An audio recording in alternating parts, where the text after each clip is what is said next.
আমার লেখা একটি কবিতা আপনাদেরকে পড়ে শোনানোর চেষ্টা করছি। কবিতাটির নাম হচ্ছে বেহুশ জাতি। এক আল্লাহর বান্দা আমরা, এক রসুলের উম্মত, এক ধর্মের অনুসারী হয়ে এক কেতাবেই খুঁজি পথ।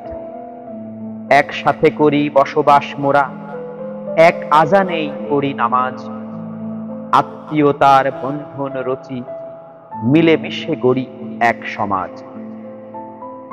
এক বাজারের ব্যবসায়ী মোরা, এক রাস্তায় চলাচল, একই জমিনের ফসল খায়ার পান করি সব একই জল।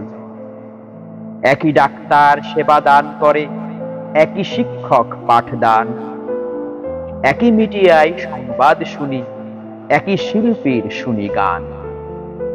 মিলেমিশে যায় একই ঈদগাহে, করি হ্যান্ডশেক কোলাকুলি, তবু আমরাই মাঝে মাঝে করি ফাটাফাটি আর চুলাচুলি। ভেবেছিস তুই কার ইশারা এই সংঘাত ফাটাফাটি? একই সমাজের মানুষের মাঝে এত মতভেদ লাঠালাঠি।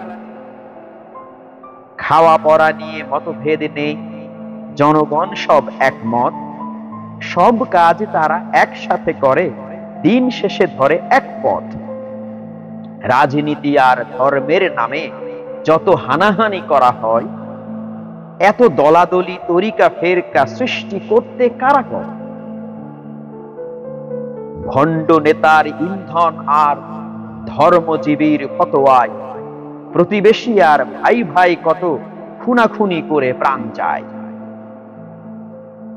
তবু কি তোদের হুঁশ ফিরবে না? ছাড়বি না ওই বাঁকা পথ? মতভেদ আর দলাদলি ভুলে হবি নাকি তোরা একমত?